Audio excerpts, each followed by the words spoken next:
네, 반갑습니다. 12월 이후로 이렇게 반가운 교도님들 다시 보게 되는데요. 참 코로나로 인해서 저희 일상들이 많이 바뀌고 힘든 부분도 있지만 교도님들 포함하여 여러분들의 합심으로 인해서 방역이 좀 잘 되고 그래서 오늘 이 자리에 다시 교도님들을 보게 되는 것 같습니다. 비록 일부 소수 인원이지만 가정에서 유튜브로 보시는 교도님들 그리고 저희 안암교당에서 같이 법회를 보시는 교도님들 모두 다 오늘 이 법회를 통해서 큰 원력을 얻으시고 희망찬 한 주와 지나간 한 주를 되돌아보는 시간을 갖기를 바라겠습니다. 그러면 지금부터 원기 106년 1월 31일 일요 정례법회를 시작하겠습니다. 먼저 불전 헌배가 있겠습니다. 교도님께서는 자리에서 일어나 합장하시고 감사와 참회의 마음을 담아 불전 헌배하시겠습니다.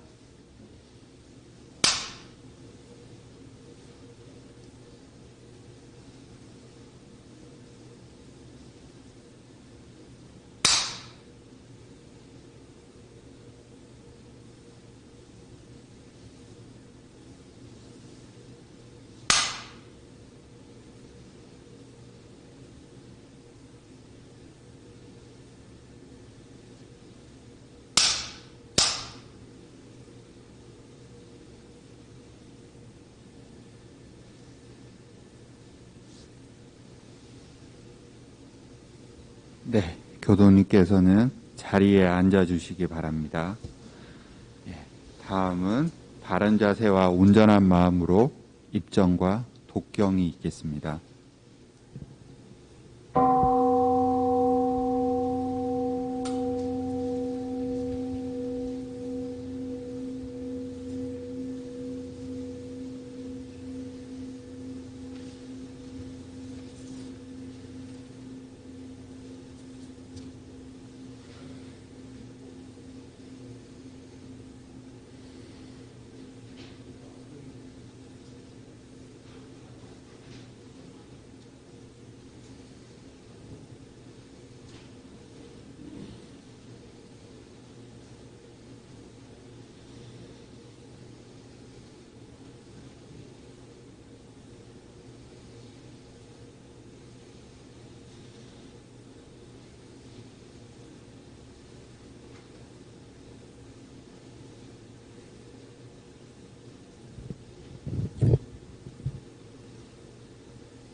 이런 상손무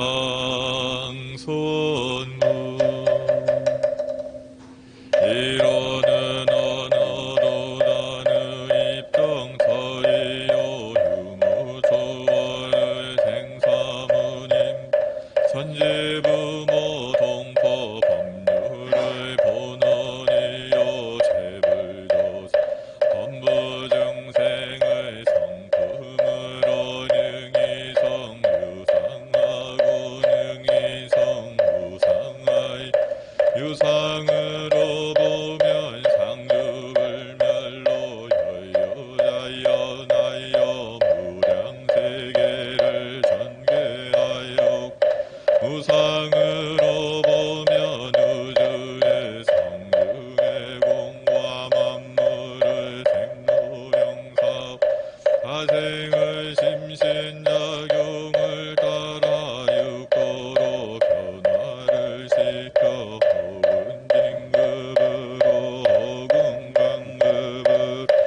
혹은 은생의 예로 혹은 회생의 은으로 이와 같이 무량세계를 전개하였나니 우리 어리석은 중생은 이 법신불리로 원상을 제받아서 심신을 원만하게 수호하는 공부를 함 또는 사리를 원만하게 하는 공부를 하며 또는 심신 원만하게 사용하는 공부를 지성으로 하여 진급이 되고 은혜는 입을지언정 방급이 되고 대독은 입지 아니하기로서 이런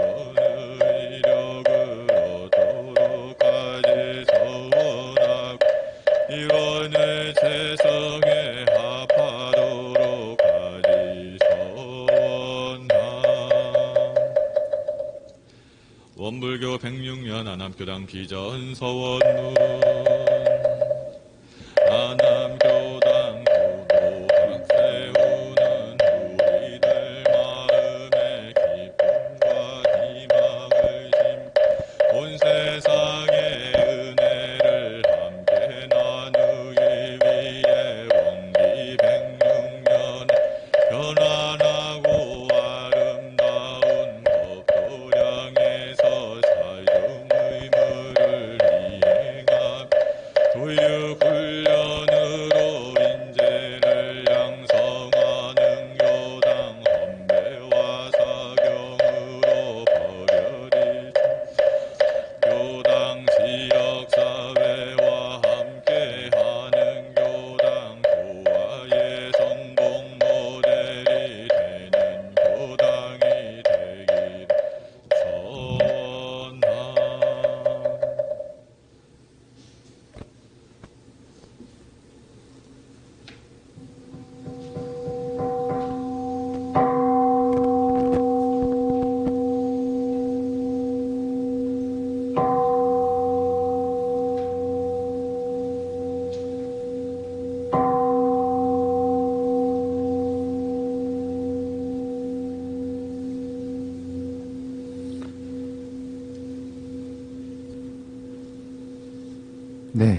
네. 다음은 설명 기도 올리겠습니다. 교도님께서는 자리에서 일어나 합장하시고 간절한 마음으로 함께 기도하겠습니다.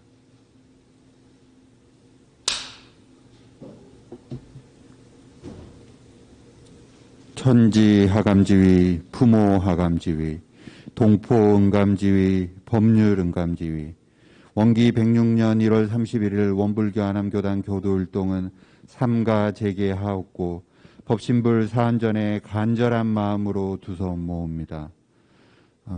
현재 코로나로 힘든 시간이 지나가고 있지만 다 함께 방역에 힘을 모은 덕분에 금주 비록 작은 인원이지만 이 법당에 함께 모여 기도할 수 있음에 감사드리며 또한 각각 가정에서 불공을 드리는 여러 교도님의 원력을 받아 곧 모두가 한자리에 모일 수 있는 날이 빨리 오기를 기원합니다. 거룩하신 법신불 사안이시여, 이번 1월에는 저희 안암교당 교도율동이 합심하여 국제마음공부 학사의 새 거처를 원만히 마련할 수 있었음에 감사드리고 또한 2월까지 특별 학사 기금 마련 모금으로 남은 2월에도 많은 협력이 이루어질 수 있도록 비옵나이다. 그리고 곧 다가올 설 명절을 앞두고 있어 각자 직장, 가정에서 저마다 분주한 한 주를 맞이하게 될 것이기에 이 코로나 시국에 조금이라도 진정이 되어 그간 보지 못했던 친지들과 따뜻한 온정을 나눌 수 있고 조상님을 맞이할 수 있는 준비를 하게 하여 주시옵소서. 그리하여 어려운 시기에 지금까지 사한님의 은혜 속에 살아왔음에 감사드리며 주위를 녹이고 상생의 기운을 퍼뜨려 우리가 희망하는 낙원 세상을 건설할 수 있게 큰 위력을 내려 주시옵소서. 은혜로운 법신불 사안이시여 소태산 대종사님께서는 우리의 공부법은 어려운 세상을 평정할 병법이며 우리 교도들은 병법을 배우는 훈련생과 같다고 말씀하셨습니다. 우리 회상에 대한 믿음으로 어떤 경계가 오더라도 흔들리지 않는 힘을 주시옵고 교단의 발전과 이런 세계 구현이 나의 작은 공부심에서 비롯됨을 알고 작고 사소한 것에서부터 오롯한 마음을 쓰고 살펴볼 수 있는 힘을 내려 주시옵소서. 자비로운 법신불 사안이시여 올해 한 달이 지난 시점에서 집집마다 부처가 사는 세상이란 신년 법문을 반조하고자 합니다. 처처불상의 신앙심으로 내 옆에 가족이, 내 옆에 동료가, 내 옆에 친구가 미운 짓을 하고 어두울 때에도 그 뿌리는 부처임을 깨닫게 하여 주시옵고 일상에 많은 경계가 올 때마다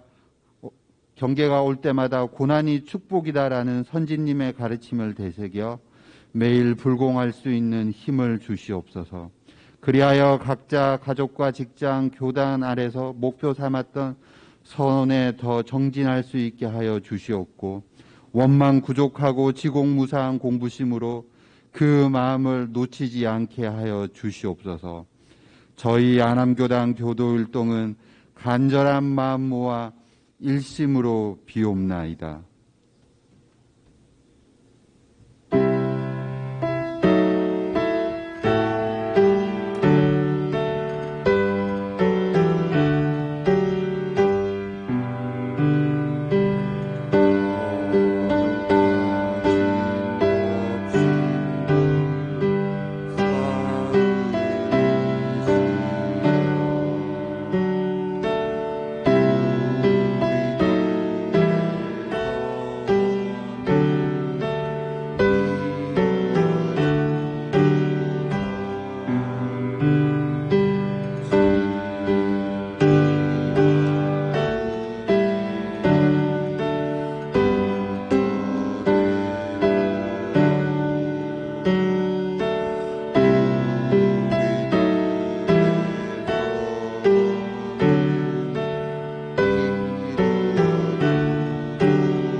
네, 다음은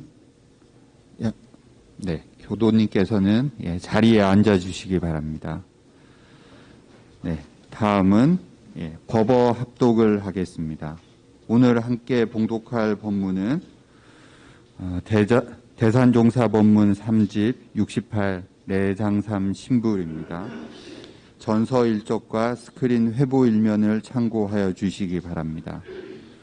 네, 함께 봉독하시겠습니다. 내장산에서 열린 정업교구 합동법회에서 교도들에게 말씀하시기를 저 뒤에 보이는 저 높은 산봉우리의 이름이 무엇인가? 쓰레봉이라고 합니다. 내 생각으로는 설해봉이 맞을 것 같다. 불교가 서토로부터 동래하였기에 설해봉이라고 하여야 할 것이다. 설해한 이유가 무엇인가? 내장삼 신불하기 위함입니다. 그러면 우리는 무엇을 복장해야 할 것인가? 우리의 복장을 해부해 보면 욕심이 들어있다. 이러한 것을 갈파두면 그 가는 곳은 지옥뿐이다. 그러니 우리는 청정 법신부를 밟아야 한다. 이것이 우리의 본성 자리다. 부처님에게 더하지도 중생에게 덜하지도 않는 자리다. 똑같은 것이다. 이것을 보는 것이 견성이고 견불이다. 견성이라고 하면 멀리 느껴지니 부처님을 보았다고 하라. 청정 법신 비로 자나불은 시방세계에 꽉 차 있다. 화화초조 계시 청정불인 것을 보면 견성이고 열의 자리다. 그러므로 그 자리에 내가 내장해야 한다. 또 원만하신 노사나불이 있다. 우리는 법위가 상급 3위가 있는데 보통급의 입문을 거쳐 특신급에 가면 교선으로 내장되고 출가 위에 오르면 원정사로 내장되어 열애 위에 오르면 대원정사로 내장이 된다. 그와 같이 청정법신부를 원만히 갖추면 원만 보신불이 된다. 그렇지 않으면 10분의 3, 10분의 5, 10분의 8 정도의 편화신불밖에 못 된다. 원만 보신불은 3위 상급이 꽉 차야 한다. 각자 생각해보라. 또 100억 화신불은 교무들이 대종사님께서 가르쳐 주신 바를 그대로 배워 교도들에게 그대로 놔두는 것을 말한다. 그것이 교무 화신이고 부처님 화신이고 대종사님 화신이다. 그러므로 청정법신부를 보는 것이 견성이고 원만 보신부를 보는 것이 성불이고 100억 화신을 나토하는 것이 재중이다. 견성, 성불, 재중이 삼신불의 열애장을 살려냄이 된다. 네, 대산종사 3집 68 내장삼 신불입니다. 예, 다음은 일상수행의 요법입니다. 전서 54쪽 스크린을 참고하시겠습니다. 각자의 마음과 생활에 대조하면서 읽겠습니다. 일상수행의 요법 1. 심지는 원래 요란함이었건만은 경계를 따라 있어지나니 그 요란함을 얻게 하는 것으로서 자성의 정을 세우자. 2. 심지는 원래 어리석음이었건만은 경계를 따라 있어지나니 그 어리석음을 얻게 하는 것으로서 자성의 해를 세우자. 3. 심지는 원래 그름이었건만은 경계를 따라 있어지나니 그 그름을 얻게 하는 것으로서 자성의 계를 세우자. 4. 신과 분과 의와 성으로서 불신과 탐욕과 나와 우를 제거하자. 5. 원망 생활을 감사 생활로 돌리자. 6. 타력 생활을 자력 생활로 돌리자. 7. 배울 줄 모르는 사람을 잘 배우는 사람으로 돌리자. 8. 가르칠 줄 모르는 사람을 잘 가르치는 사람으로 돌리자. 9. 공익심 없는 사람을 공익심 있는 사람으로 돌리자. 상시훈련법. 공부인에게 상시로 수행을 훈련시키기 위하여 상시응용 주의사항 6조와 교당 내왕시 주의사항 6조를 정하였나니라. 1. 상시응용 주의사항. 1. 응용하는데 온전한 생각으로 치사하기를 주의할 것이요. 2. 응용하기 전에 응용의 형세를 보아 미리 연마하기를 주의할 것이요. 3. 노는 시간이 있고 보면 경전 법규 연습하기를 주의할 것이요. 4. 경전 법규 연습하기를 대강 마친 사람은 의두 연마하기를 주의할 것이요. 5. 석반 후 살림에 대한 일이 있으면 다 마치고 잠자기 전 남은 시간이나 또는 새벽에 정신을 수양하기 위하여 염불과 좌선하기를 주의할 것이요. 6. 모든 일을 처리한 뒤에 그 처리건을 생각하여 보되 하자는 조목과 말자는 조목에 실행이 되었는가 못 되었는가 대조하기를 주의할 것이니라. 2. 교당 내왕시 주의사항. 1. 상시응용 주의사항으로 공부하는 중 어느 때든지 교당에 오고 보면 그 지낸 일을 일일이 문답하는 데 주의할 것이요. 2. 어떠한 사항에 감각된 일이 있고 보면 그 감각된 바를 보고하여 지도인의 감정 얻기를 주의할 것이요. 3. 어떠한 사항에 특별히 의심나는 일이 있고 보면 그 의심된 바를 제출하여 지도인에게 해오 얻기를 주의할 것이요. 4. 매년 성기에는 선비를 미리 준비하여 가지고 선원에 입선하여 전문 공부하기를 주의할 것이요. 5. 매 예외날에는 모든 일을 미리 처결하여 놓고 그날은 교당에 와서 공부에만 전심하기를 주의할 것이요. 6.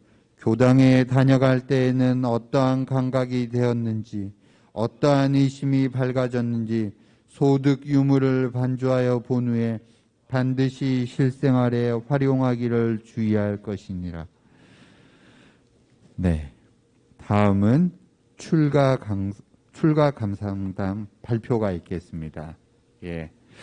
발표는 저희, 간사님이신 차명석 간사님께서 해주시고요. 영산대 3학년으로 입학 예정이십니다. 예. 차명석 간사님, 예.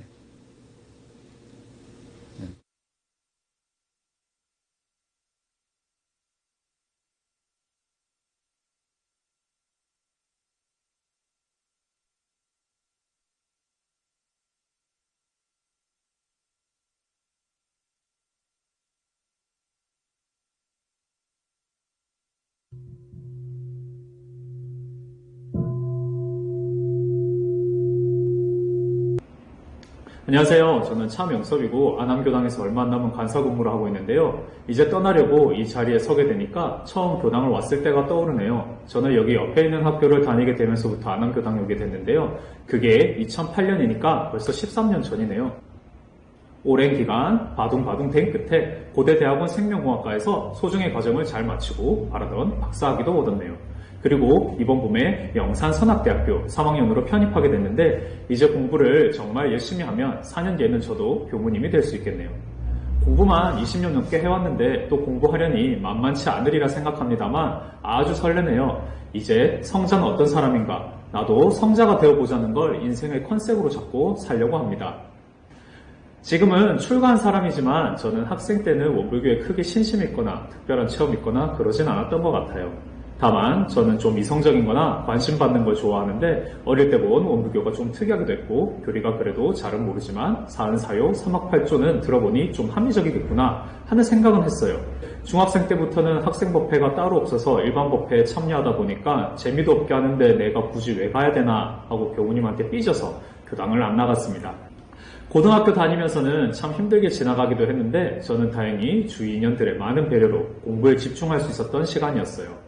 그래서 공부를 열심히 해서 좋은 직업을 가지고 부모님 섭섭하지 않을 정도로 효도하고 또 제가 종손이니까 뭔가 집안에 도움이 더 되면 좋겠다 싶어서 다른 사람보다는 돈도 조금 더 많이 벌어야겠다 이런 기대가 있었는데요. 근데 이게 쉬운 일이 아니더라고요.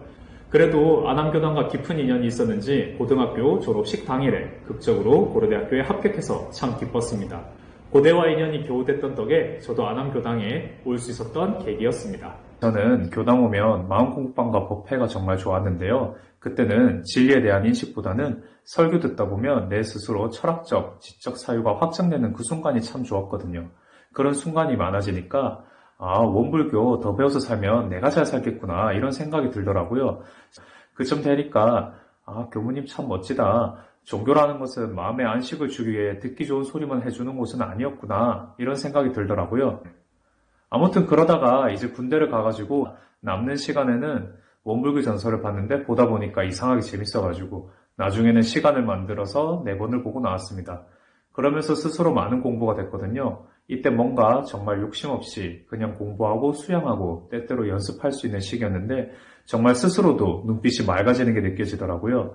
그러고 나서 전역을 하고 김지영 교무님을 뵈니까 좋아해 주시더라고요. 저도 교전 많이 읽어서 교무님이 더 좋아져서 전역했고요.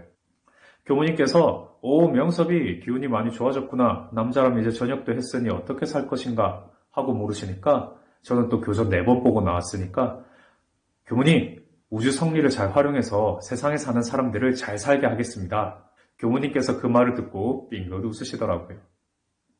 군대 갔다 오고 나서 교전을 보면서 많은 생각을 했던 탓인지 군대 갔다 오고 나서는 인생 컨셉을 샤프한 지식인에서 시크를 떼고 활동력과 따뜻함을 가지고 싶다는 생각이 들어서 노력했는데 그래서 그랬는지 전역하고 나서도 참 재밌게 살았네요. 사회에서 만나는 주변 사람들에게 쟤 좀 괜찮다 이런 긍정적인 호감을 줄 수 있다는 건 스스로도 참 자신감에 도움이 되었고 그 덕에 여러 가지 기회를 얻을 수 있었던 것 같아요. 출가 계기는 제가 대학원을 갔기 때문에 가능했던 것 같은데요. 당시 지도 교수님께서는 고위공무원 출신에 꽤 잘나고 멋지신 분이라 나도 한번 이렇게 살아보고 싶다 이런 생각이 들어서 대학원 진학을 결심하게 됐거든요. 그때는 저는 공직자가 되어서 살면 하는 일의 사이즈도 크니까 국가와 세계 단위의 일을 해서 세상에 필요한 사람이 되고 싶다는 생각이 있어서 또 그런 삶이 충분히 품이 있어 보여서 저도 품이 있는 사람이 되고 싶거든요. 그렇게 살려면 내가 전문가 그룹이 되어야 하고 그러기 위해서는 학위가 있어야겠구나. 그럼 대학원을 가야겠다. 이렇게 생각이 들었는데 교수님께서 장학금도 주시고 여러 가지 혜택을 주겠다고 하셔서 더 생각 안 하고 대학원에 진학을 했는데요. 그러다 보니까 교당도 자연히 더 나올 수 있게 되더라고요. 그래서 법회도 꾸준히 나오려고 하고 또 대학원 다니면서 연구도 어쩔 수 없이 열심히 해야 했지만 교수님 눈을 피해서 전서랑 원불교 관련 서적이나 평소 보고 싶었던 책들을 찾아서 보는 시간이 참 좋았는데 이때 초기 교단사도 접하고 사서나 이웃종교, 철학책들도 볼 기회가 좀 되니까 우리 원불교 교리 연결해서 어느 정도 이해가 잘 되고 참 재밌고 즐거운 시간이 되더라고요. 읽으면서 정리도 하고 김지영 교무님께 느낀 점도 말씀드려보고 궁금한 것도 물어보고 했는데 이때 교무님께서는 바쁘신 와중에도 항상 자상히 답을 해주셔가지고 저도 더 깊게 공부할 수 있었던 시간이었습니다. 어느 날도 느낀 점을 말씀드리니까 김지영 교무님께서 축하한다고 출가해도 잘하겠다 생각해봐라 하시더라고요. 물론 그때도 내가 출가자로 사는 것은 너무나 큰 도전으로 느껴졌기 때문에 그냥 격한 격려의 말씀이시구나 정도로 생각했던 것 같아요. 그러면서 대학원 가서 연구와 행정 업무도 이 원불교 공부한 것을 바탕으로 열심히 했는데요. 지금 우리가 교당에서 학사를 하고 있잖아요. 도덕적 인재를 만들어서 세상을 바꾸려고. 저는 교당에서 학사생만 그러라는 게 아니라 너도 그렇게 살라는 교무님의 가르침이라고 생각하고 저도 그렇게 되어야겠다고 노력을 해왔어요. 저는 학사에 안 살았지만 도덕을 갖추려고 했고 인재가 되려고 했거든요. 아직 도덕이나 인재로서 갖춰야 될 역량은 너무나 부족하지만 노력하였다는 것만큼은 스승님들께서 이해해 주실 걸로 믿고 있어요. 그랬더니 대학원에 6년 있으면서 등록금이나 생활비나 이런 것은 다행히 다 전액 지원을 받을 수 있어서 어렵지 않게 공부를 할 수 있었고 나중에 학교 내 연구 여건이 안 좋아졌을 때도 식약처에 쉽게 자리를 얻어서 학위 연구를 이어서 할 수 있게 되었어요. 내가 맡은 일을 우리 교법에 따라 살면서 하나씩 해결해 나가다 보니까 내 역량 안에서 이렇게 세상을 조금씩 바꿔갈 수 있겠구나. 이렇게만 하면 정말 우리 인류가 이 지구가 전 우주가 더 좋아지겠구나. 이렇게 살면 인생을 의미 있게 살 수 있겠구나 하고 자신감도 쌓여가고 우리 회상이 정말 주세볼 회상이구나. 세상을 살릴 사람들이 여기에 모이고 있구나 하고 믿음과 감사하는 마음이 커지더라고요. 그렇게 되니까 저도 이 세상을 위해 사는 것이 이 회상이 잘 되는 것임을 알고 더 많은 역할을 하고 싶다는 생각을 하게 되더라고요. 우리가 몇 년 전에 원불교 개교 100주년 기념대회를 했잖아요. 그때 사실 웅장해서 의미 있기도 했는데 저는 가운데 앉아서 혼자 몰래 울었거든요. 혹시 저 운 거 보신 분 계신가요? 여튼 대종사님께서 이렇게 나를 인연 지어주시고 수많은 분들과 함께 100년을 먼저 이끌어주셔서 내가 이제야 이 공부를 하며 살고 있는데 그러면 원불교 다음 100년에는 나는 무엇을 해줘야 할까? 반드시 뭔가 해야겠다 하고 생각이 들더라고요. 이때만 해도 그 미래는 제가로 살면서의 자세였던 것 같아요. 인생을 이렇게 살면 되는 걸까 생각이 들었는데요. 나는 그러면 교수님께서 살자는 대로 살면 평타 이상 상타 치면서 살겠구나 하고 내 앞가림은 그래도 할 자력을 갖출 수만 있을 것 같은 자신감이 이제 생겼거든요. 그런데 그러면 나는 저게 아니라 어떻게 살아야 멋지게 사는 것일까 생각이 들던데 그때 세상에는 도움을 줘야 할 곳이 많구나. 그 중에서 누구나 가고 싶어하는 곳이 아니라 세상 사람들이 아직 가기 싫어하는 곳에 힘을 갖출 자신이 있는 내가 먼저 가야겠다는 생각이 들더라고요. 제 스스로 한 생각이지만 상당히 멋지고 기특한 생각이네요. 그리고 그 생각 다음에는 그래 출가하자가 나오더라고요. 그 생각한 다음에 좋다 하고 잠 푹 잘 자고 다음날 김재원 교우님을 찾아뵙고 교우님 출가는 어떻게 합니까? 하고 여쭤봤습니다. 그렇게 저는 세상에 필요한 사람이 되기 위해서 출가자의 길을 선택했습니다. 출가하겠다고 진리와 교무님 앞에 말씀은 올렸는데 그간 마음의 준비가 참 쉽지 않더라고요. 제 생명리를 떠나서 우주 만유와 일체 생명을 위해 살겠다고 결심은 하였지만 그것은 인생의 큰 방향인 것이고 제 개인 스스로 냉정히 생각해보면 비싼 거, 대접받는 거, 예쁜 거, 좋은 거, 빛나는 거 좋아하는 사람이라 출가해서 이런 걸 마음에서 놓고 살 수 있을지 확신하기는 참 쉽지 않았거든요. 지금에서도 다 놓지는 못했지만 그래도 이것도 공부해 나가는 것이다 라고 생각하고 일단 출가해 있어요. 일단 출가를 결심할 때는 박사 학위를 한참 하던 상황이어서 이것을 공적으로 활용해보면 좋겠다는 기대가 있어서 마무리를 하고 출가하는 것으로 방향을 정했는데요. 그동안 식약처에서 잠깐 일을 하는데 국가사를 위해 뜻깊게 봉사를 하면서 한 달 시간이 지나니까 통장에 따라랑 입금되는 돈이 참 좋더라고요. 저를 위한 소비 생활도 많이 했고 세상 사람들이 월급 받아서 얼마나 좋은 거, 재밌는 거 많이 하고 사는지도 이때 좀 겪어봤네요.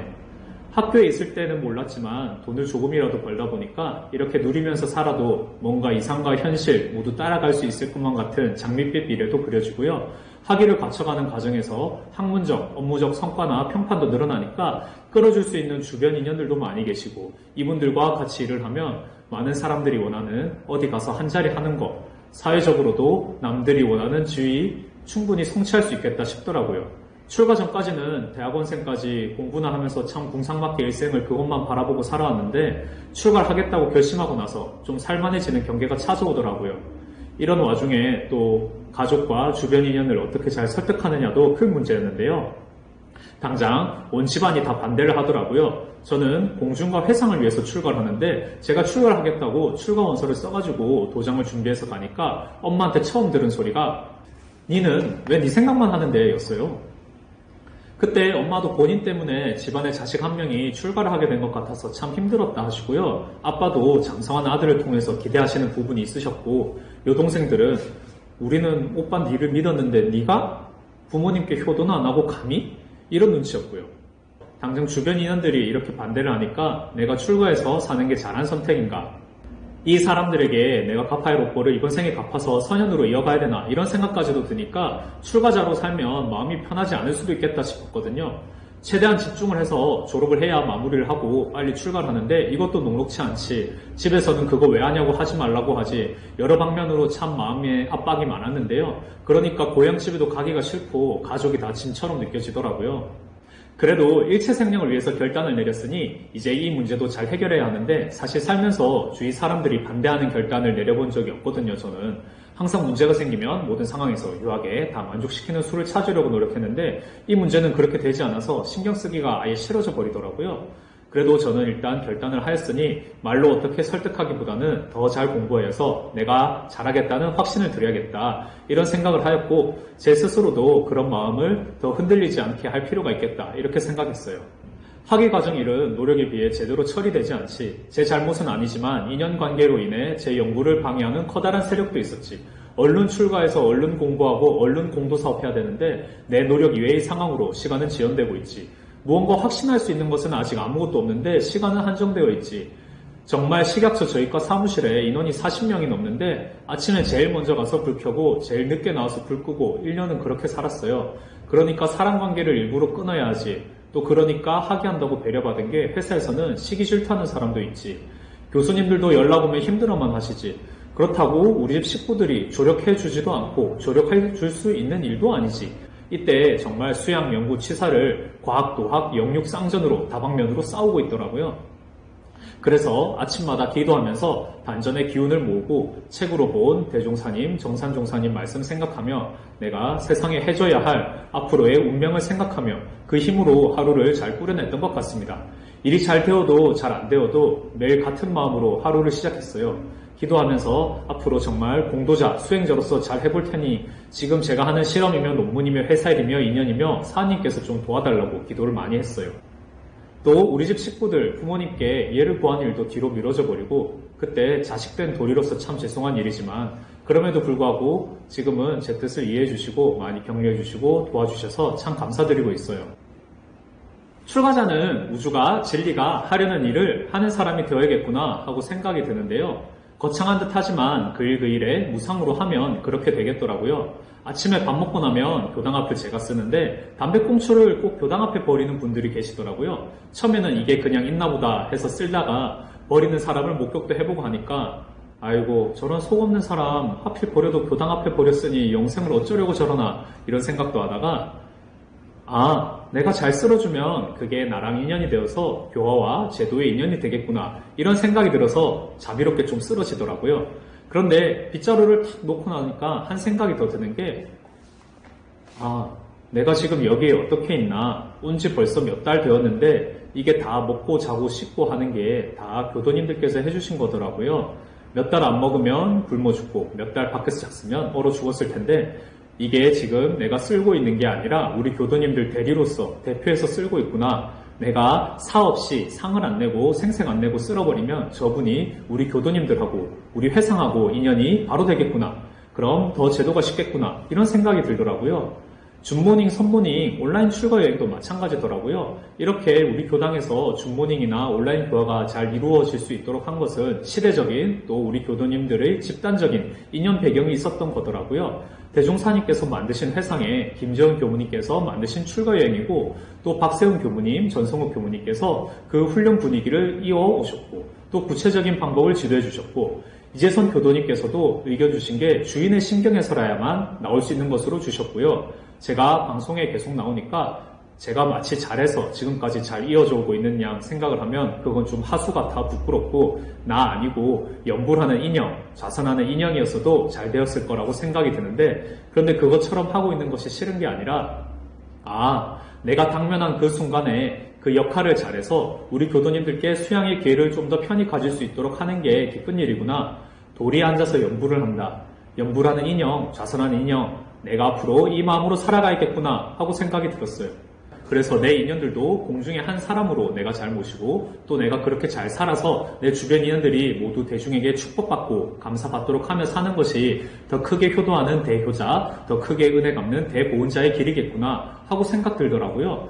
그래서 저는 앞으로 기대되고 되게 설레네요. 이제 저는 출가자니까 제 일신상 앞으로 어느 때 어느 곳에 처할지 아직은 알 수 없는데요. 그러나 반드시 어디선가는 항마하고 언젠가는 이 시방일가의 사생일신으로 사업하고 있을 거예요. 그래서 제가 가는 곳 어디든 그 한순간을 맡아서 책임지는 성자가 되려고 해요. 안암교당은 저에게 집, 고향이에요. 제가 가장 좋아하는 사람이 있고 가장 오래 있었던 건물이고 가장 많이 행복했던 곳이네요. 사실은 제가 별다른 곳으로 가는 것이 아니고 우리가 사는 세상에 함께 살아가고 있을 것이긴 해요. 자주 얼굴로 뵙지는 못하지만 그 뜻을 늘 함께하고 있을 거예요. 세존께서 도솔천을 떠나지 아니하고도 중생제도를 다 마치셨듯이 저도 안암교당을 떠나지만 언제 어디서나 여러분들과 함께 같은 공부, 같은 사업을 반드시 함께하고 있을 거예요. 신심과 공심이 뛰어나신 많은 분들께 많이 배우고 갑니다. 모두 행복하고 건강하세요. 감사합니다.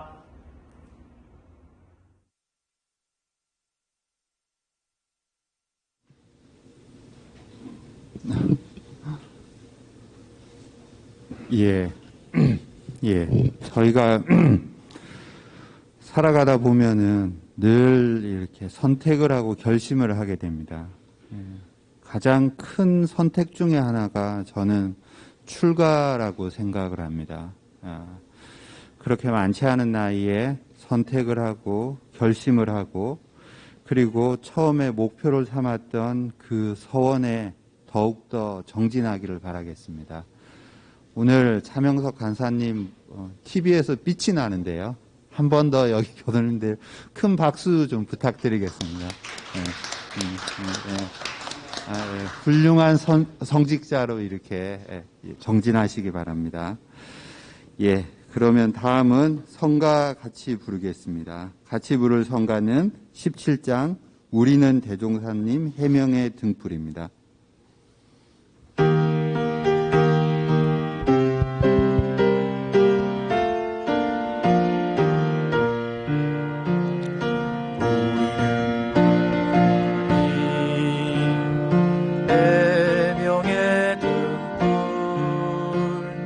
보람찬 낙원건설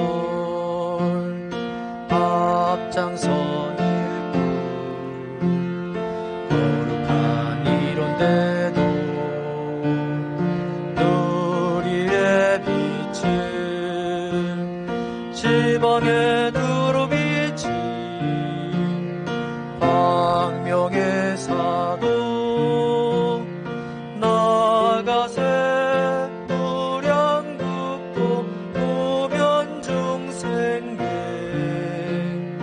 아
다음은 설교 시간입니다.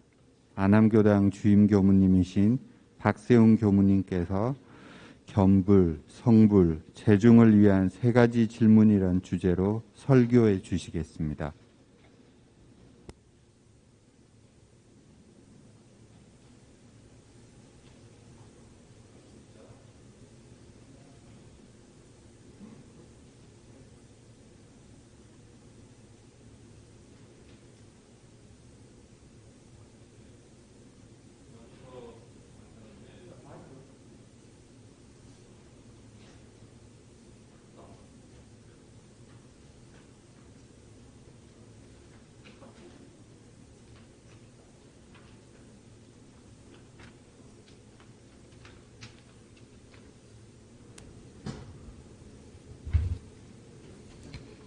네, 반갑습니다. 우리 명석 간사님의 소중한 출가 감상담을 듣고 저의 출가 소원과 초발심을 돌아보는 소중한 시간을 가졌습니다. 명문대학에서 박사학위까지 취득한 우리 명석 간사의 출가를 보면서 일반인 분들은 왜 저런 사람이 출가를 했을까 궁금해합니다. 그리고 뭔가 특별한 사연이 있지 않을까라는 기대를 합니다. 이러한 심리를 잘 이용한 사람들이 있습니다. 화면을 좀 띄워주시면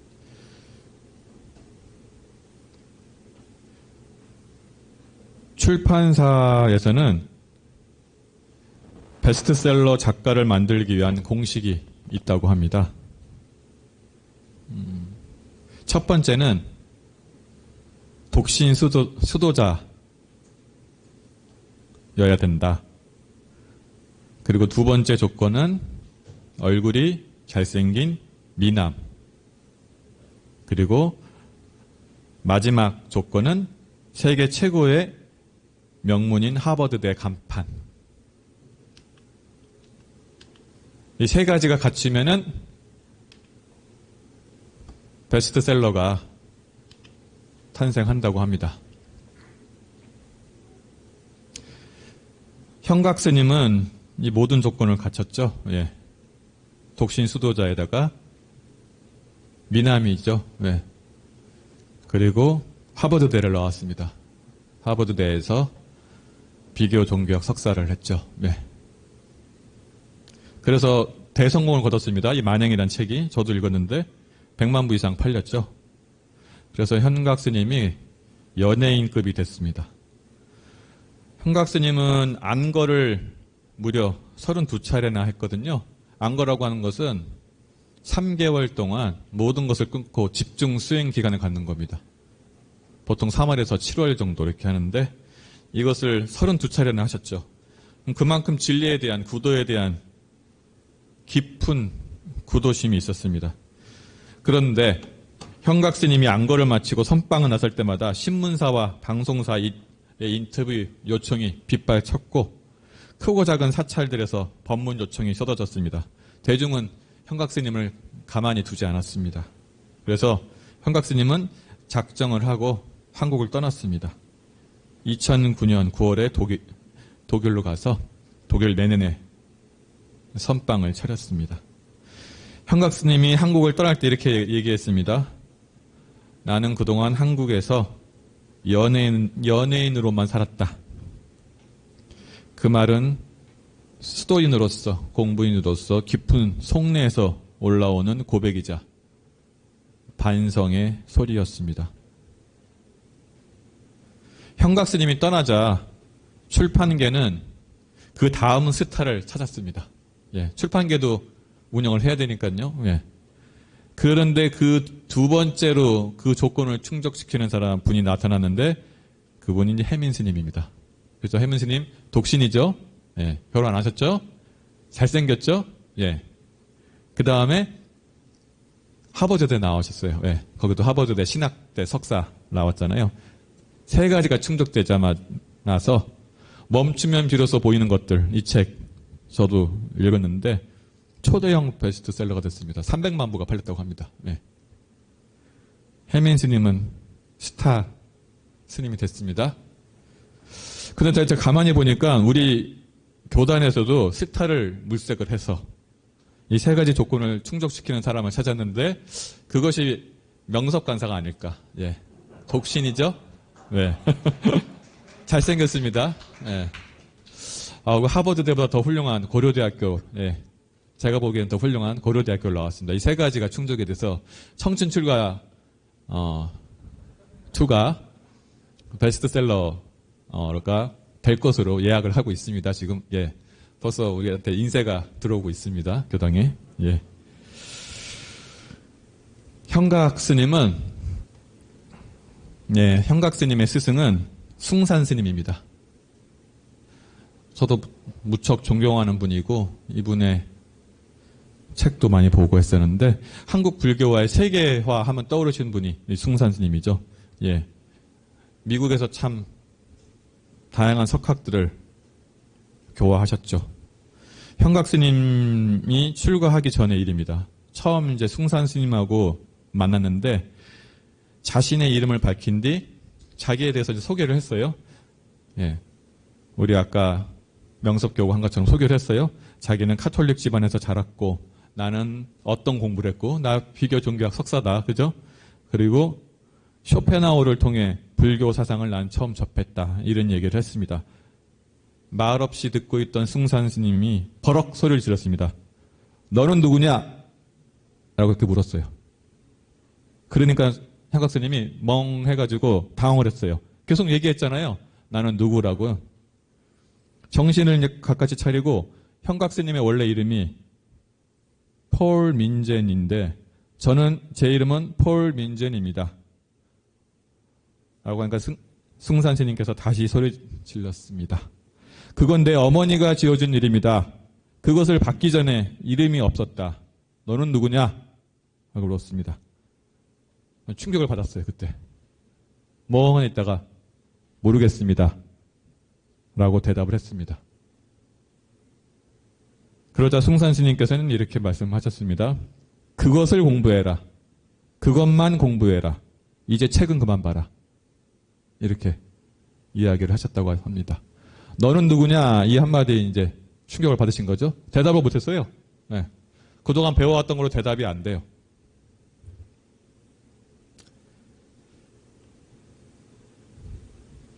대산종사님께서는 부처님에게 더하지도 않고 중생에게도 덜하지 않는 자리를 보는 것을 견성, 쉽게 얘기해라. 그래서 견불, 부처를 보는 것이라고 하셨습니다.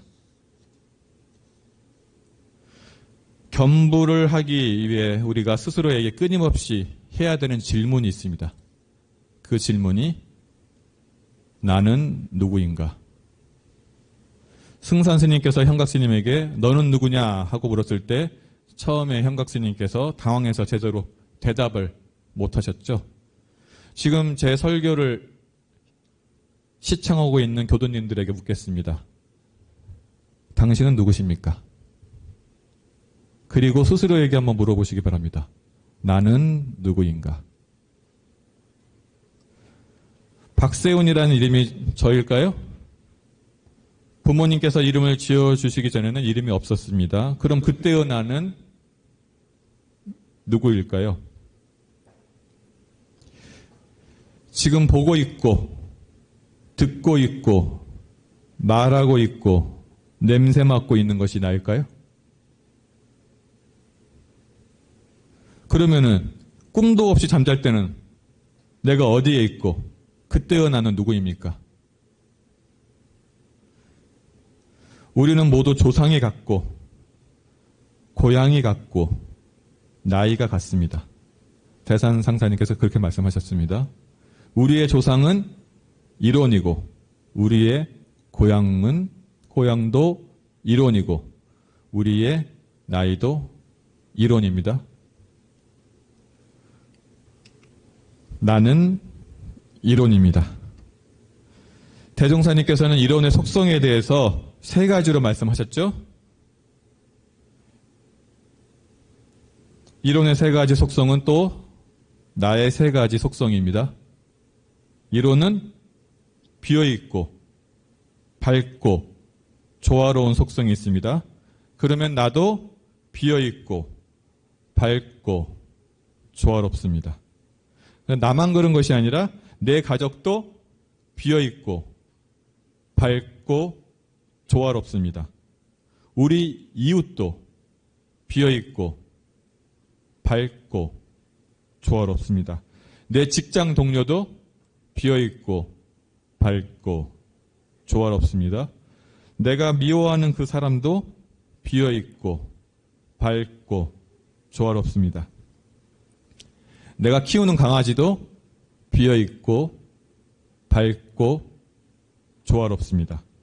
우리 집 화분 속의 꽃도 비어있고 밝고 조화롭습니다.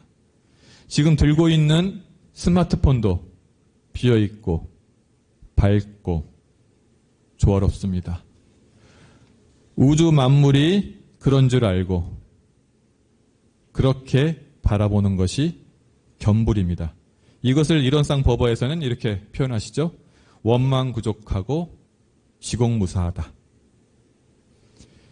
이 자리를 설명하기 위해서 강연히 나누어서 보자면은 원만구족은 비어있고 밝은 속성을 표현하는 것이라면은 지공무사는 비어있고 조화로운 속성을 표현한 것입니다. 지금 제 설교를 듣고 있을 때는 그럴듯해요. 아, 내가 비어있고 밝고 조화롭구나. 예. 나라고 하는 한 물건이 없으니까 비어있죠. 하지만 역력히 듣고 있잖아요. 예. 날씨가 추우면 추운지 알고 있잖아요. 밝죠. 예. 하지만 각각 얼굴이 달라요. 내가 지어놓은 바에 따라서 지어놓은 만큼 나타나서 살고 있습니다. 예, 조화롭죠. 제 설교를 듣고 있을 때는 그럴 것 같기도 하고 그렇게 보이기도 합니다. 그런데 경계를 만나면 다 잊어버립니다. 업력에 끌려서 습관대로 살게 되고 욕심에 가려서 잊어버립니다. 그럴 때마다 멈추고 스스로에게 질문하시기 바랍니다. 나는 누구인가?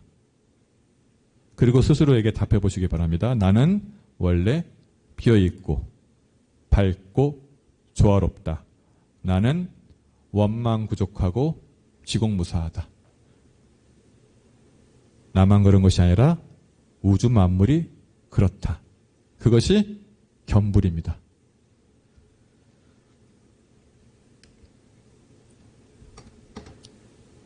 부처님이 중생의 삶을 표현할 때 가장 많이 등장하는 그림이 예화가 안수정등입니다. 안수라는 것은, 안이라는 것은 절벽이 있죠. 수란 건 나무고, 절벽의 나무, 안수. 정, 우물정자, 등, 넝쿨, 등나무 등자. 그래서 절벽의 나무와 우물의 등나무를 뜻하는 건데, 이것이 이제 절에 가면은 안수정등 그림이 많이 있어요. 이것이 중생의 삶을 표현했다고 하죠. 한 나그네가 넓은 벌판을 걸어가고 있습니다. 근데 갑자기 사방에서 사나운 불길이 일어납니다. 불길에 둘러싸여 어쩔 줄 모르고 당하고 있는데 갑자기 코끼리 한 마리가 나타나서 나그네를 향해서 사납게 달려듭니다. 나그네는 코끼리를 피하려고 있는 힘을 다해 도망을 가다가 절벽을 만납니다. 절벽에 이르러서 우물을 발견하는데 마침 그때 등나무 넝쿨이 그 우물 안으로 뻗어 있습니다. 급한 김에 코끼리를 피해 등나무 넝쿨을 붙잡고 우물로 내려갑니다. 그런데 우물 바닥에는 커다란 구렁이 3마리가 입을 벌리고 이 나그네가 내려오기만을 기다리고 있었습니다. 그래서 다시 위로 올라가려고 넝쿨을 잡고 올라갔더니 독사 4마리가 혈흔 날름거리면서 위에서 쳐다보고 있습니다. 내려갈 수도 없고 올라갈 수도 없는 상황에 등나무 넝쿨만 붙잡고 있는데 시간이 지나니까 점점 팔에 힘이 떨어집니다. 근데 설상가상으로 넝쿨 윗부분에 흰지와 검은지가 번갈아 가면서 이 넝쿨을 갉아먹고 있었습니다. 그래서 이제 절망하고 이제 죽을 수밖에 없구나 하는 절체절명의 순간에 어디선가 달콤한 액체가 한 방울 얼굴에 떨어집니다. 혀로 핥아먹어 보니 꿀이었습니다. 나무 위에 지어놓은 벌집에서 꿀이 한 방울씩 떨어지고 있었습니다. 허기도 지고 갈증도 났던 나그네가 지금 자기 상황, 넝쿨을 붙잡고 당장 죽을지도 모르는 상황은 까맣게 잊어버리고 이제는 그 떨어지는 꿀 한 방울을 받아먹는데 온통 정신이 팔려 있습니다. 이것이 안수정등의 예화인데 우리의 삶이 그렇다는 거예요. 언제 죽을지 모르는데 지금 잠깐 떨어지는 꿀을 받아먹으면서 그 꿀맛에 취해 살고 있다. 들판에 번진 불길은 우리의 삶 속에서 끊임없이 일어나는 욕망의 불길을 타고요. 코끼리는 막 쫓아오잖아요. 언제 닥칠지 모르는 우리의 죽음을 말하는 겁니다. 무상을 비유한 거고, 등나무 넝쿨은 목숨을 말해요. 끊어지면 죽죠. 근데 그 위에서 흰지와 검은지가 서로 갉아먹잖아요. 흰지는 낮이고 검은지는 밤이에요. 밤낮으로 시간이 지나가면 죽잖아요. 예, 넝쿨이 끊어지고, 밑에 있는 우물은 우리가 안전하다고 착각하고 의지하고 사는 세속의 권력, 돈, 인간관계를 뜻합니다. 그리고 세 마리의, 밑에서 입을 벌리고 있는 세 마리의 구렁이는 탐심, 진심, 치심을 뜻하고, 위에서 바라보고 있는 네 마리 독사는 우리의 몸을 구성하는 지수화풍, 사대를 뜻하고, 위에서 떨어지는 5방울의 꿀은 오용락을 말합니다. 이것은 인생을 비유한 거죠. 우리는 잊고 살고 있는데 우리는 죽음을 향해 달려가고 있죠. 예. 태어나는 것은 순서가 있어도 죽는 것은 순서가 없어요. 예. 근데 우리가 살다 보면은 내 당장 눈앞의 일 때문에 큰 것은 잊어버리고 살아요. 그렇죠? 그것이 안수정등이다. 그런데 우리는 잊어버리고 살아요. 근데 성인들은 그렇지 않아요. 우리가 살고 있는 삶에 취해서 살아가지만은, 그리고 삶을 벗어날 생각도 안 해요. 그냥 살다 보면은 나이가 들어 있는 거예요. 예. 근데 과거의 성인들은 이러한 삶에 대해서 답답해 합니다. 그리고 의문을 품어요. 그리고 벗어나려고 노력해요. 그것이 성인이에요. 그것이 수도자고.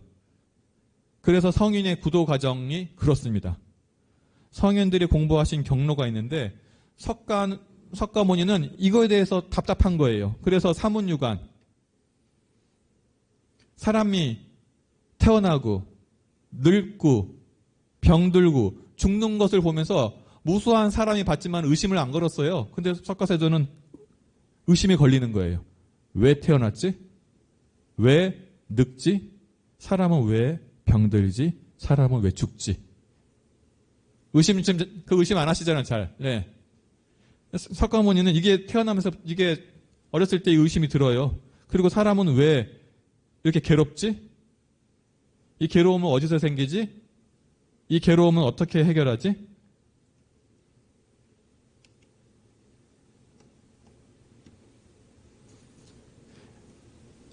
부처님만 그런 것이 아니라 성인은 다 비슷하세요. 공자님께서도 그러셨어요. 위편삼절이란 말이 있거든요. 위편삼절. 이것은 책 표지가 3번이 떨어지도록 공자님께서 주역을 읽으셨다고 합니다. 그 주역이 세상에 대한 의심이거든요. 그러면서 공자님께서 공부하는 사람의 자세에 대해서 이렇게 말씀하십니다. 불알 여지하 여지하자, 오말 여지하 야이의. 저기 한자인데요. 그 뜻이 뭐냐면은 어찌할까라고 말하지 않는 사람은 나도 어찌할 수 없다. 그러니까 살면서 의심이 걸리지 않은 사람은 나도 어쩔 수 없다는 거예요. 이게 의심이 걸려야 되잖아요. 내가 왜 태어나고 왜 늙고 왜 죽는지, 나는 왜 괴로운지, 나는 왜 이렇게 살아가는지, 이런 의심이 들지 않는 사람은 나도 어쩔 수 없다. 이것을 대종사님께서는 신분의성으로 말씀하셨잖아요. 예. 공부하는 사람이 스스로 의심을 일으켜서 분발하지 않으면 성인도 도와줄 수 없다는 겁니다. 우리가 먹고 사는 데만 집중되어 있으면, 의심이 안 걸리면은 공부가 진전이 안 되는 겁니다. 우리 대종사님께서는 그래서 관청기 의장 태어나시자마자 천조의 대소유무의 이치에 대해서 의심을 하셨잖아요. 실세 때 하늘이 왜 저렇게 파랗지? 바람은 어떻게 만들어지고 구름은 어떻게 만들어질까? 9세 때는 나는 누구인가? 부모와 나는 어떤 관계인가? 왜 밤낮이 바뀌는가? 이런 의심을 하셨단 말이에요. 그리고 그 의심을 풀기 위해서 도사를 찾아다녔잖아요. 도사를 못 만나니까 22세 때는 저게 지금 강변 입정상의 그림인데 22세 때는 도사를 못 만나니까 이 일을 장차 어찌할꼬 이 일을 장차 어찌할꼬 이 일을 장차 어찌할꼬 하시다가 그 생각마저 사라지셨죠. 예.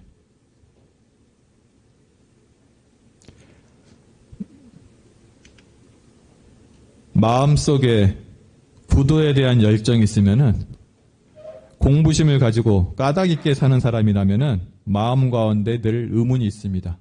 그리고 답답함이 있습니다. 저는 그렇습니다. 답답합니다. 예.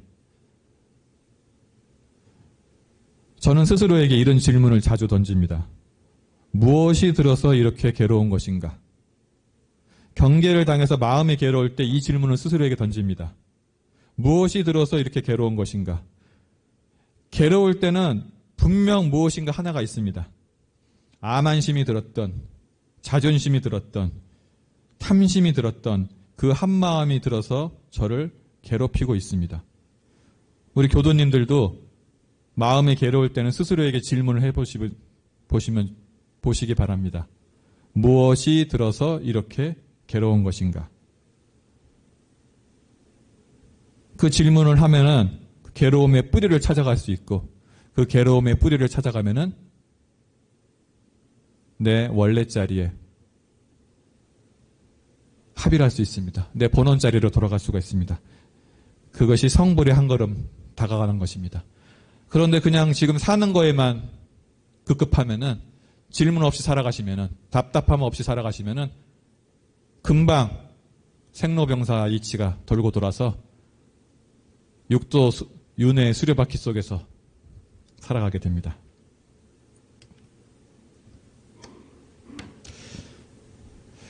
요즘 저에게는 경계거리가 하나 있습니다.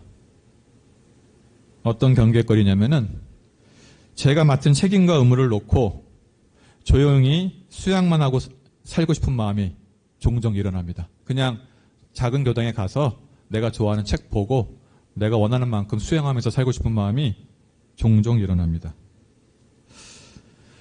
제가 항마이는 아니지만은 대종사님께서 법강 항마이부터는 심계를 지키라고 하셨는데 그 첫 번째로 자신의 수도와 안일만 취하여 소승에 흐를까 조심하라고 했습니다.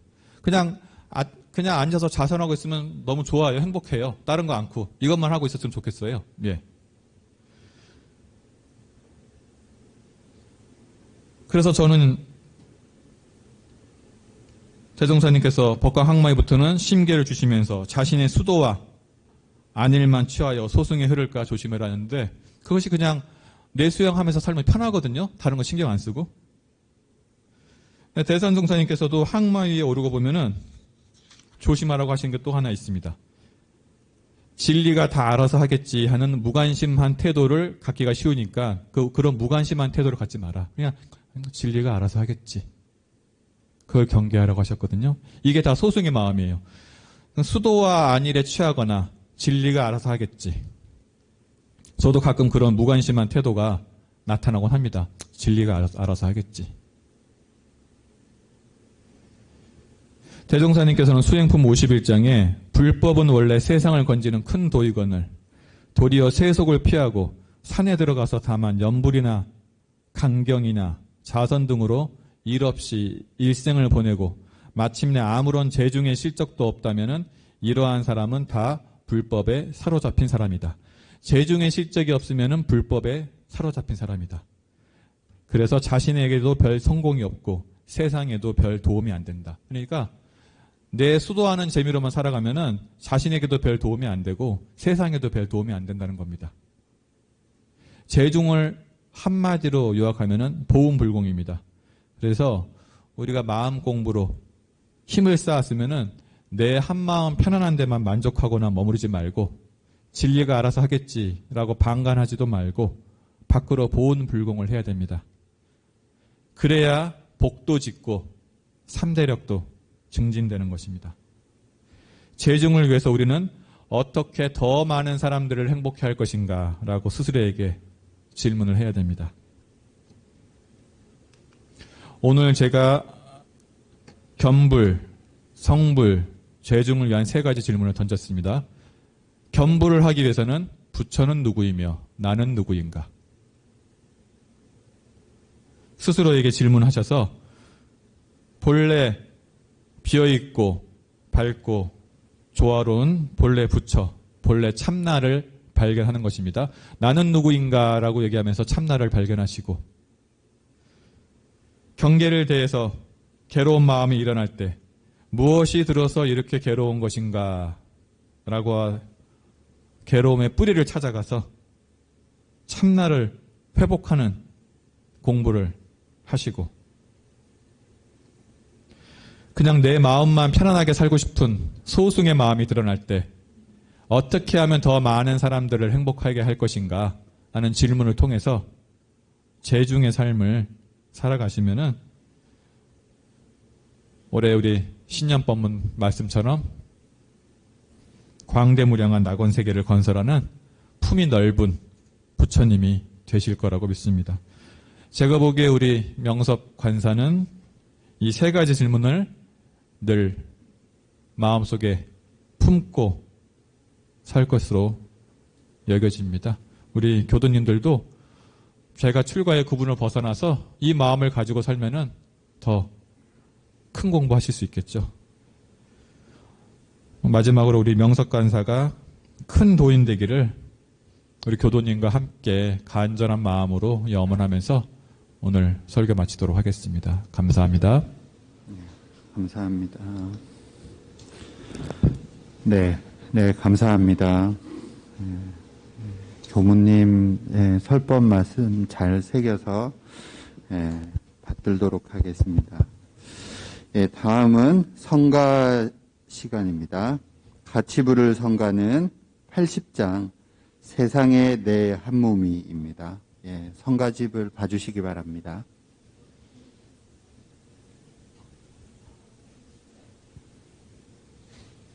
저기 29장 부를게요. 교무님 교무송인데. 예. 네. 그럼 29장을 봐주시기 바랍니다. 훌륭한 교무님 되시라고 교무송을 부르겠습니다. 29장 같이 부르겠습니다.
믿고 닦아 나가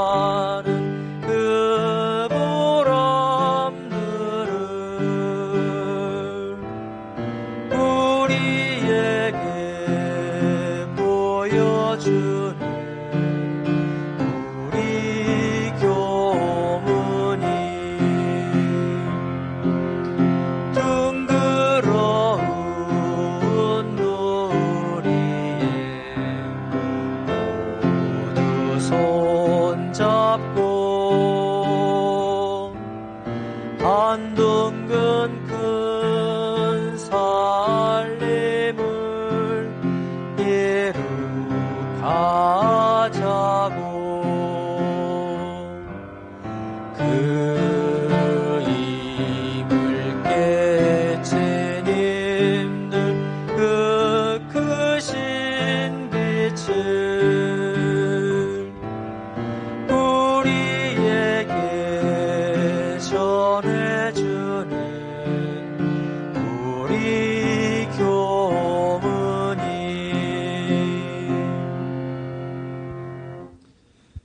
네, 다음은 교당 소식을 전해드리겠습니다. 회보 3면과 전서, 그다음에 스크린을 같이 보시겠습니다. 먼저 국제마음공부 학사 기금 특별 모금액 말씀드리겠습니다. 약정금액 포함해서 모금 기간은 다음 달 2월까지고 금주에 희사해 주신 분들로 박희연 교도님 30만 원, 김혜진 소대용님 100만 원, 이용훈 이수은님 200만 원, 김혜향님 50만 원, 신창원 교당 손혜인님 10만 원, 음성교당 김기런 김천공, 박세훈 교무님 장인 장모님 400만 원, 모현 교당 이지연 교무님 10만 원. 그래서 이번 주 희사는 총 800만 원이고 누적 금액으로 1억 6,723만 5천 원입니다. 희사해 주신 모든 분들께 이 자리에서 다시 한번 감사의 마음을 전합니다. 다음은 국제마음공부 학사 마련 희사 금액입니다. 허대신 박성묘 김시만 교도님 합 6만 원, 신시중님 12만 원, 금재현님 4만 원, 심형승님 1만 원, 수양의 이재선 이연도 김호겸님 10만 원, 한강교당 노장현 교도님 10만 원, 청춘 출가투 판매 인세로 12만 3,293원이 희사가 되었고요. 합계 55만 3,293원, 현재 기금 총액으로 총 5억 4,960만 원이 있습니다. 그리고 다음 페이지 지난주 소식으로는 20일 수요일 익산 모현 교당 출신 김우진 교우가 안암교당에서 간사 근무를 시작했습니다. 이 자리에도 있으니 앞으로 큰 정진을 이루도록 큰 박수 부탁드리겠습니다. 간사님 잘 부탁드리겠습니다. 23일 토요일 오전 9시에서 11시 청년회장단 회의가 있었고요. 줌 온라인으로 진행했습니다. 24일 일요일 오전 10시 서울교구 온라인 합동법회가 있었습니다. 원불교 서울교구 TV로 녹화 중계되었고 1부 교구 신년할애 합동법회와 2부 원앙상블 음악회로 진행했습니다. 26일 화요일 오후 2시 전성욱 교무님께서는 서울교구 신규 부교무를 위한 교육에 다녀오셨습니다. 청년교화를 주제로 발표하셨고요. 28일 목요일 오후 3시 박세훈 교무님은 안암동 복지협의체 회의에 참석하셨습니다. 줌 온라인으로 참석하셨고 차주 교당 일정으로는 기부금 영수증 신청 기한은 2월 말까지이며 이후에는 발급이 안 되니 교구에서 마감을 합니다. 필요하신 분께서는 전성욱 교무님께 신청해 주시고 본인 이름으로만 발급이 가능합니다. 1일 월요일 오전 6시에서 10시 2월 월초 축원 기도가 대각전에서 있었고 교당에서 참석을 하시거나 유튜브 방송으로 참석하실 수 있습니다. 3일 수요일 박세훈 교무님은 원불교 청소년국 회의에 참석하십니다. 5일 금요일 안암교당 50년사 자료 수집을 위해 원로 교무님 인터뷰를 진행합니다. 익산으로 방문을 할 예정이고요. 6일 토요일 오전 9시 청년 단장 중앙단회가 문화원에서 있습니다. 7일 일요일 오전 10시 30분 일요법회는 교화단 법회로 진행되며 일부 법회 후 단별로 줌 온라인 프로그램을 활용하여 온라인 단회를 진행할 예정입니다. 상시 일기장을 준비해 주시고요. 12일 금요일 오전 8시 설 차례 독경이 있습니다. 교당에서 7일까지 신청을 해주시고 21일 일요일에서 27일 토요일 음력 정처 특별 기도가 일주일간 있습니다. 기도 신청서 및 문자로 신청을 받고요.